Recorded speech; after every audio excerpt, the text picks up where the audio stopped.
ትግራይ ውስጥ እየተፈጠረ ያለው ነገር በጣም ያሳዝናል። ሰላም፣ አዶናይ ይባላለሁ። የ26 ዓመት ወጣት ነኝ። የተወለድኩት መቀሌ። ትግርኛ በደንብ ጥርት አድርጌ ማውራት እችላለሁ። ከትግራይ ጋር ለየት ያለ ግንኙነት አለኝ። የመጣሁበት የሚያኮራኝ ወጣት ነኝ። የመጣሁበት የማድረሳ ወጣት ነኝ። ባይገርማችሁ ይህ ዓመት እየጠበቅኩት የነበረው አንድ ትልቅ ነገር አለ። አሸንዳ ማለት ከበዓል በላይ ነው። አሸንዳ ማለት ብዙ የትግራይ ተወላጆች አብረው ሴሌብሬት የሚያደርጉት ትልቅ የህፃንነት ትውስታችን ነው። አሸንዳ በጣም እየጠበቅኩት ነበር።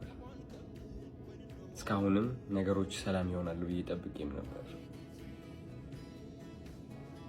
የትግራይ ወጣቶች በጣም ያሳዝኑኛል። ምክንያቱም ከማንም ፍጡር በላይ ተስፋ ያላቸው ወጣቶች ናቸው። ልክ እንደኔ። ያለፈው ዓመት አሸንዳ ስመለስ ወደ መቀሌ የተሰማኝ ስሜት ምን እንደሆነ ልንገራችሁ። አብዛኛው ወጣት ምን ያህል እየሞከረ እንዳለ፣ ምን ያህል በእግዚአብሔር እየተማመነ እንዳለ ነው ያስተዋልኩት። ምን ያህል ተስፋ እንዳለው። የእነዚህ ወጣቶች ተስፋ ግን ባጭሩ እየተቋጨ ይገኛል። ብዙዎቻችሁ ሰምታችሁ ይሆናል አሁን እየተፈጠረ ያለው ነገር ትግራይ ውስጥ። በጣም አዝኛለሁ። አሸንዳ አንድ ወር ቀርቶት እኔ የጠበቅኩት ትግራይን ከፍ ማድረግ አለብኝ፣ ወጣቱን ማነቃቃት አለብኝ ነበር። ግን በዚህ ሰዓት እንደዚህ አይነት ነገር ያጋጥመኛል ብዬ አላሰብኩኝም። ከብዶኛል ለራሴ።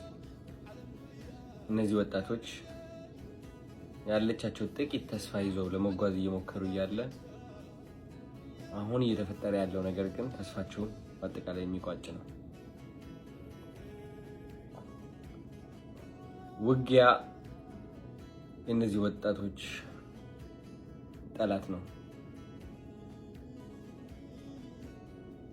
አይናቸው ስመለከት፣ ፊታቸው ስመለከት ጀግንነት ይታየኛል።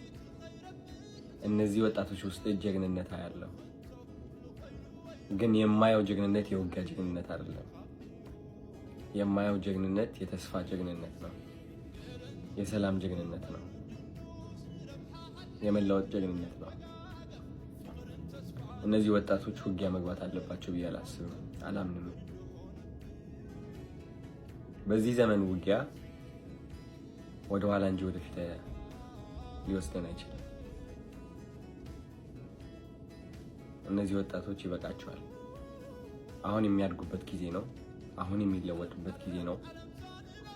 እኔም እነሱን ለማስተማር፣ ወጣቶቹን ለማነቃቃት ራሴን በጣም ሳዘጋጅ ነበረ። በተቻለኝ አቅም እንዴት አድርጌ እነዚህ ወጣቶችን ተስፋቸው ላስቀጥለው፣ እንዴት በራስ መተማመናቸው እንደገና እንዲመልሱ ላግዛቸው፣ እንዴት ቀና ብለው እንዲሄዱ ላግዛቸው፣ እንዴት ውስጣቸው ላይ ያለው ፍርሃት ለመቅረፍ ልሞክር።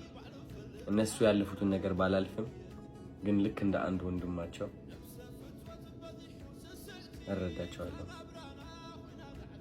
ይህ ውጊያ ጓደኞች ያጣሁበት ውጊያ ነው። ይህ ውጊያ ወንድሞችን ያጣሁበት ውጊያ ነው። እመኑ። እንዲደገም ግን አልፈቅድም። ያመኛል በጣም። ታሪክ መደገም የለበትም። ከፍ ብለን መገኘት አለብን። ከታሪካችን ከፍ ብለን መገኘት አለብን። መስተካከል አለብን።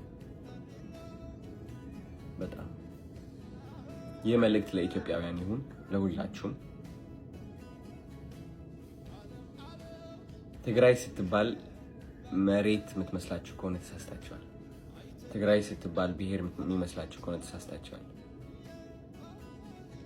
ትግራይ ከዛ በላይ ነች። ትግራይ ማለት ኢትዮጵያ ነች። ኢትዮጵያ ማለት ደግሞ ድንበር አይደለችም። ኢትዮጵያ ማለት ብሔር አይደለችም። ኢትዮጵያ ማለት ሃይማኖት ብቻ አይደለችም። ኢትዮጵያ ፍቅር ነች። ኢትዮጵያ መከባበር ነች። ኢትዮጵያ አንድነት ነች። አንድነት ውስጥ ከሆን እነዚህ ወጣቶች እያለፉበት ያለው ነገር ይገባናል። ምንም ንግግርም አያስፈልግም። እንረዳቸው፣ እናግዛቸው፣ እንቁምላቸው። ሰዎች ናቸው። ስለዚህ ሁላችንም አብረን ለሰላም መቆም አለብን። ውጊያ አንፈልግም ማለት አለብን። የውጊያ ዘመን ላይ አይደለንም ያለነው። ይበቃል።